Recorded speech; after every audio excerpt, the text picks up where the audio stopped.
everyone! Welcome to Bradley's Basement Blog, and I'm Tim Bradley. Yeah, as you can see, I need a haircut. But anyway, it's time to talk about Doctor Six, the sixth book in the Doctor Who Mr. Men book series. And this book, of course, focuses on the TV incarnation of Colin Baker's Doctor, which he played from 1984 to 1986. In this story, Colin Baker's Doctor is joined by his companion Peri, and together they fight against the evil machinations of the Time Lady called the Rani. Doctor Six as a book was originally published with Doctor Third, Doctor Fifth, and Doctor 10th in the third batch of Doctor Who Mr. Men books, which would have been around February 2019. I like Colin Baker's Doctor, and I like his era overall. Over the years, Colin Baker's era of Doctor Who has been given a chance to develop, and also Colin Baker's Doctor has been given a chance to develop, especially through the Big Finish audios. This Doctor Who Mr. Men book, however, focuses on the TV incarnation of Colin Baker's Doctor. By that, I mean, it focuses on the Doctor, as played by Colin Baker, when he was brash, arrogant, and at times very rude, especially when he has scenes with Peri in the TARDIS. And Colin Baker's Doctor also tends to use a lot of sophisticated words. By that, when Doctor is talking or making speeches, he kind of uses words that are quite elongated, and children might have to have looked up for those words either in the dictionary or thesaurus to understand what they mean. I don't think the Sixth Doctor should be just considered as a brash, arrogant, bombastic Doctor. I'd like to think that there is more to him than meets the eye, and thankfully the Big Finish audios have been able to give him that breath of life, as it were, and this is especially when the Colin Baker's Doctor has had stories with companions like Evelyn, Constance, Flip, and, as of course, Melanie Bush. Hopefully, Doctor Six as a book will be an entertaining book, and it will give me a chance to share my thoughts on what Adam Hargreaves has done with his take on Colin Baker's Doctor, and it should be very interesting to see what Colin Baker's Doctor is like in Mr. Men form. Hopefully, as we go through the book, I'll make jokes along the way, but hopefully I should give some positive feedback on the book itself. Will the Doctor and Peri be able to tackle the evil Rani in this story, and with her time travel or twisted time travel experiments? Let's find out as we tackle Doctor Six. Let's see what happens when the Doctor and Peri visit the blue planet, where everything is blue, of course. Enjoy!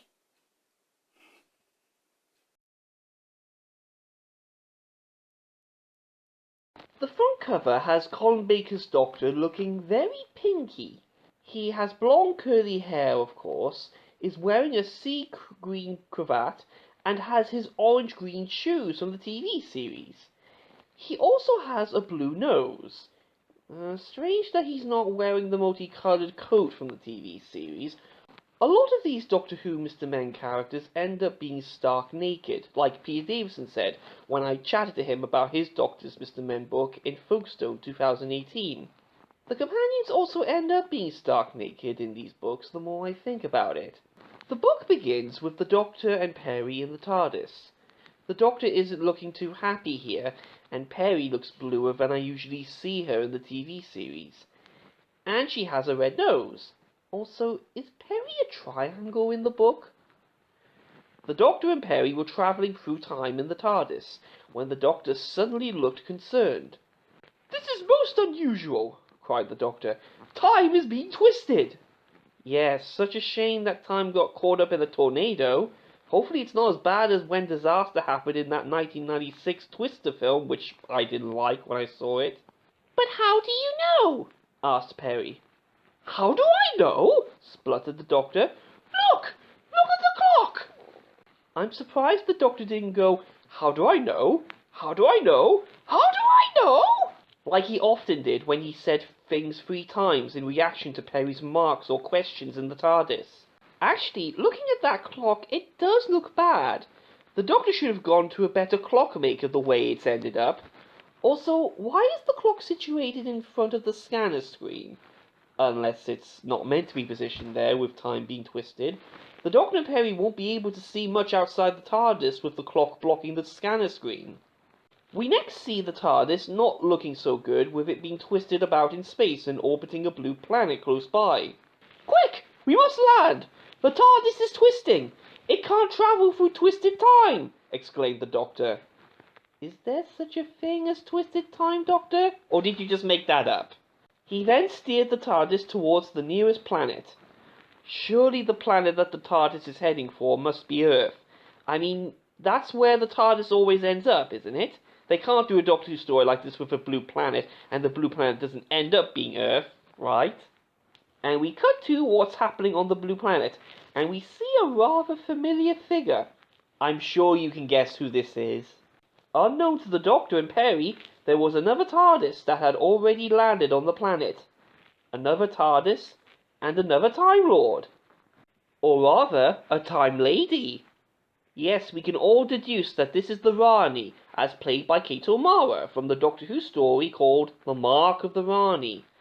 I like the Rani's look in Mr. Men, or Little Mrs. form, with her red body, yellow nose, wearing black boots, having brown hair, and wearing... Is that a bracelet or vortex manipulator-like device on her left wrist? She does look menacing, and I'm sure Kate O'Mara would approve of her Mr. Men, Little Mrs. form if she read this book. Mind you, I'm not sure fans would be pleased about the Rani's TARDIS looking like as it was from Time and the Rani, being a pyramid, with that grey, red, and skin pink design from the story. Not many Doctor Who fans rate Season 24 of Doctor Who very highly, though I'm looking forward to the Blu-ray box set of Season 24 when it comes out in 2018, along with the Behind the Sofa items, featuring Peter Davison, Sarah Sutton, and Janet Fielding. Anyway, meanwhile, the Doctor and Peri stepped out of their TARDIS and went to explore the planet. It was quite an unusual place, but in a strangely familiar way. How strangely familiar? What with the blue trees, the blue birds, the blue dog, and the blue worm that might be Walter the Worm's counterpart? Who's blue, in fact? Also, the blue daisies?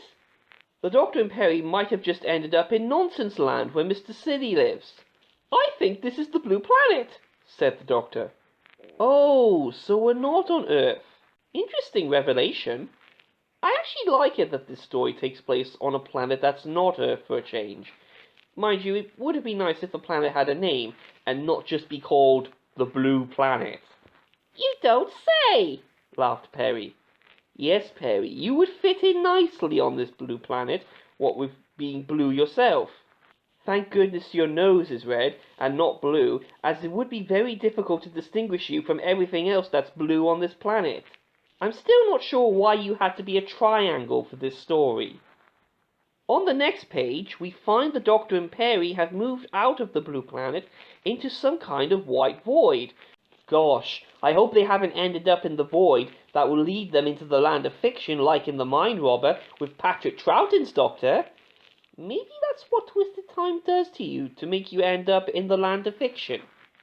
We must find what is causing time to twist so catastrophically. It is a conundrum that presently bamboozles me, but I have absolute confidence that I shall achieve a positive resolution, announced the Doctor. Gosh, that's a lot of words you used there, Doctor. I hope kids reading this book will be interested to know what those words you used mean by looking them up in the dictionary. They're very sophisticated words for a kid's book. So what you are trying to say in your long-winded way is that you are going to sort everything out, said Peri, grinning. You could say that, but it is not so eloquent, huffed the Doctor. I'm just thankful in this Mr. Men version of the Sixth Doctor era, the Doctor decided not to become a hermit like he said he would in the Twin Dilemma. He could have easily been doing what the Stranger did as a hermit in Summoned by Shadows. I also like how Peri's grinning at the Doctor, seeming to know him well by this point, and having got used to his abrasive nature. Mind you, the Doctor looks like he's about to go into song when he's making the announcement he did, with those elongated words of his. Suddenly, they were surrounded by a crowd of locals. A crowd of angry-looking locals. Angry blue locals. I'm surprised these blue people didn't end up looking like Mystique from the X-Men. Actually, now I come to think of it, do the blue people on this planet have blue hair as opposed to red hair? These guys look like they're wearing caps and are more robotic in appearance than human. They could be related to those blue guys in the BBC's TV production of The Silver Chair from the 1990s. Colin Baker was in the BBC's Silver Chair, incidentally.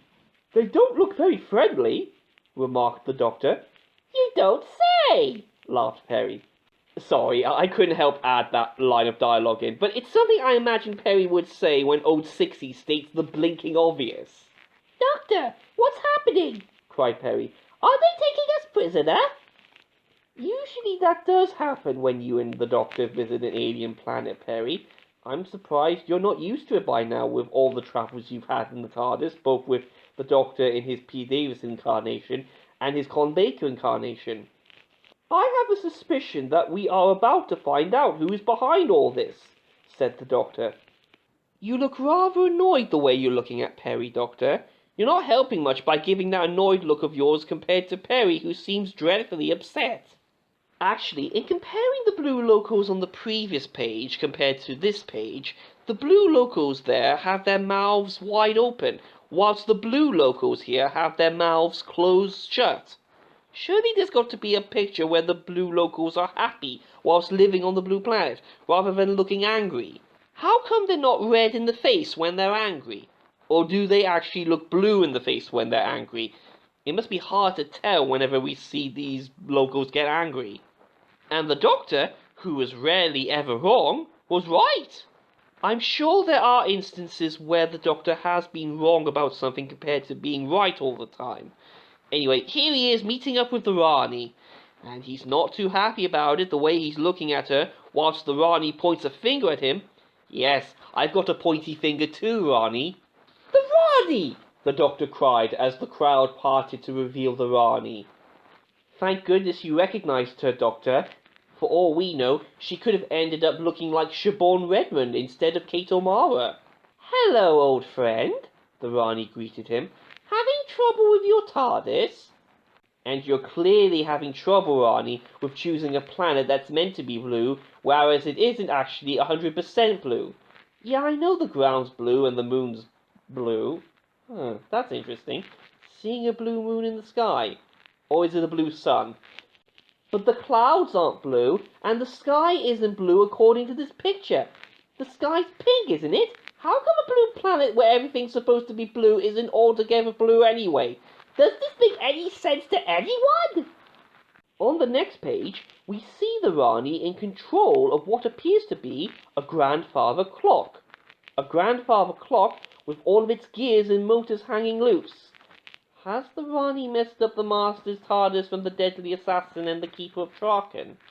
So it is you who has twisted time, exclaimed the Doctor. Look, Peri, rather than a key, she has used a corkscrew to wind up the time continuum. A corkscrew? Really? You used a thing that you would normally use to open wine bottles to wind up the time continuum? And the time continuum is in the shape of a grandfather clock?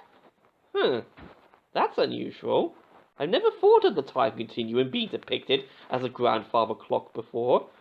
I thought of the time continuum as something that you can't really see. But then again, this is Doctor Who Mr. Men logic for you. Also, for an amoral scientist like the Rani is, she seems to have a strange way of conducting her experiments with a grandfather clock that's meant to be the time continuum, using a corkscrew. Also, how come the time continuum is located here on this blue planet, especially when the blue planet happens to have no name? Is the blue planet Gallifrey? Has Gallifrey been turned into a blue planet? No, that can't be right with the blue birds, the blue dogs, and the blue worms on it. Maybe there's a blue planet in the Doctor Who universe which we don't know about that also dabbles in time. Correct me if I'm wrong on any of those accounts. The Doctor continues, and she has hypnotized all these poor locals and taken control of their minds, he added, getting redder in the face by the second. So I'm wondering, are these blue locals androids? I mean, the way they look with their robotic-like appearance and their pretty hapless faces, they could easily be androids. Maybe that's why the Rani is able to control these people, rather than hypnotize them. She is a scientist after all. Also, redder in the face? I can't really see that being the case with the Doctor not having any red cheeks to show he's angry. Perhaps his too pinky skin is covering up the redness of his fury? The Doctor puffed out his chest and threw back his head. "You despicable, vile creature!" he bellowed. "Whoa, whoa, Doctor, that's a pretty harsh insult to give to the Rani, calling her a despicable, vile creature, and with such boldness. Also, is it worth getting that angry to call her such a name, since you know she's immoral and won't be turned on by your anger with moral intentions? Mind you, the Rani was pretty cold when Luke got turned into a tree in the Mark of the Rani, so I guess the Doctor's anger towards her pretty amoral attitude is justified. But it turns out that the Doctor's fury has more power to it than we realized, as a boiling anger had grown in the Doctor, and he now roared and thundered all his rage at the Rani.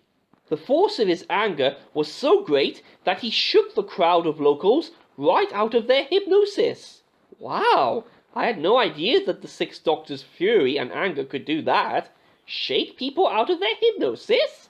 I wonder why the Sixth Doctor never did that more often in the TV series by opening his mouth as wide as that and unleashing his hot anger out. I don't think that's how the Sixth Doctor's bombastic nature in the TV series worked. Eric Saywood never did that in his writing for the Sixth Doctor, neither did other writers like Philip Martin, Glenn McCoy, and Robert Holmes. How come Adam Hargreaves decided to go along with that for his story for the Sixth Doctor? The Rani lost her control of their minds, and the locals of the Blue Planet were once again free. The thought occurs to me that the Rani as a scientist isn't very good in this Doctor Who Mr. Men universe, especially when the Doctor is able to ruin her experiments so easily with controlling the blue locals, who may be androids, perhaps like Vision from the Marvel Cinematic Universe. Also, the blue locals, like the one in this picture, seem to be dazed after being shaken out of the Rani's control by the Doctor's loud voice and anger. The Rani, realizing that all her plans were lost, turned on her heel and ran. And she seems to be flying off into the air the way she's running off in the distance, and with her feet not touching the ground. "Stop her!" ordered the Doctor, but it was too late. The Rani had disappeared. "Oh dear," the Doctor is probably thinking, "she's going to get away and prevent me from having all of my extra adventures with Big Finish. She's going to end my life sooner than expected, and I'll regenerate into Sylvester McCoy for Time of the Rani." The Doctor asked the crowd to go and capture the Rani's TARDIS, so that she could not escape from the planet. Oh, thank goodness. At least the Doctor has a backup plan.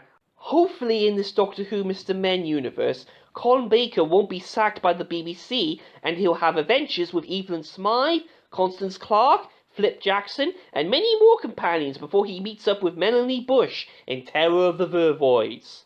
While his orders were being carried out, the Doctor carefully removed the corkscrew from the time continuum and rewound it with the correct key.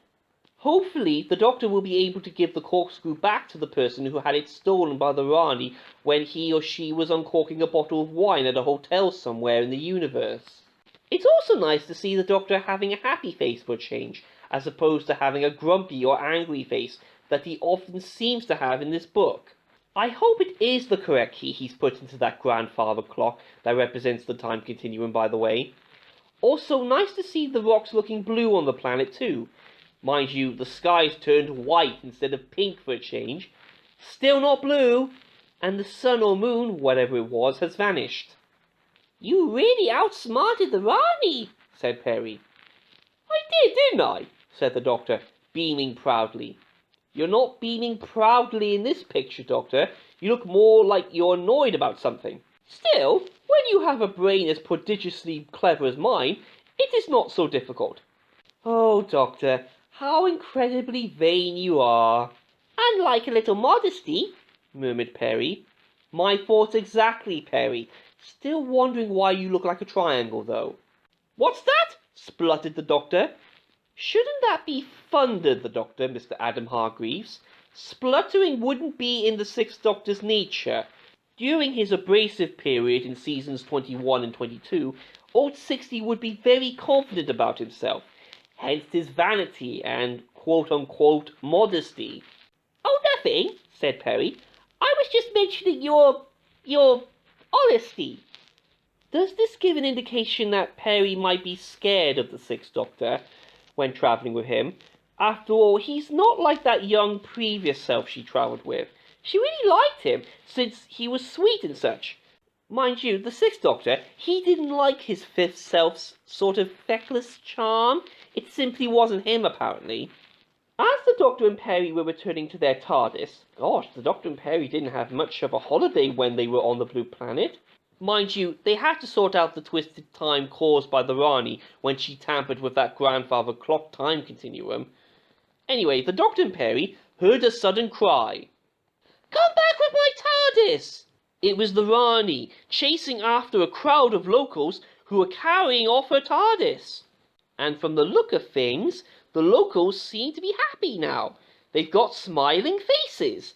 If they were androids, maybe this is the programmed setting they had before the Rani took control of them, or hypnotized them, or whatever. The Rani also seems to be running on the ground rather than flying in the air when she runs. The Rani also looks like what Kate O'Mara would look like when she's angry, with her TARDIS being carried off. Or if she had the master to put up with at the end of the Mark of the Rani, or if she had Tetraps at the end of Time in the Rani. Actually, how did those blue locals manage to lift the Rani's TARDIS off from the ground? They really must be androids to lift something as heavy as that pyramid. The Doctor also looks cheeky, as if he's about to giggle when the blue locals are carrying off the Rani's TARDIS. "Having trouble with your TARDIS?" the Doctor cried with a smile. Hopefully, this will give Colin Baker's Doctor the chance to beat Tom Baker's record of playing the Doctor for 7 years in the TARDIS. The Rani won't cause trouble, and hopefully the Doctor's trip to Lancashire will be delayed. Doctor 6 is pretty good. I know I've made fun of the fact that it's the abrasive, more ruder version of the Sixth Doctor presented in this Doctor Who Mr. Men book, compared to the mellowed and happier Sixth Doctor in the Big Finish audios, but the story is pretty entertaining and fun to read throughout. It's also nice to have Peri be the Sixth Doctor's companion in this adventure, as she's more well known for being the Sixth Doctor's companion compared to Mel later on. I also enjoyed the Rani making an appearance in this Doctor Who Mr. Men book, since she was an original Sixth Doctor villain. I still think it's rather bizarre for the Sixth Doctor to roar out his anger in order to defeat the Rani and break her control, hypnotism, on the blue locals of the Blue Planet. It all seemed too easy, and it's not something I have seen the Sixth Doctor do with roaring his anger on his enemies to defeat them. Actually, come to think of it, I'm glad the Sixth Doctor wasn't wearing the blue coat he would wear later on in the Big Finish audios, as opposed to the multicoloured coat featured in the TV series.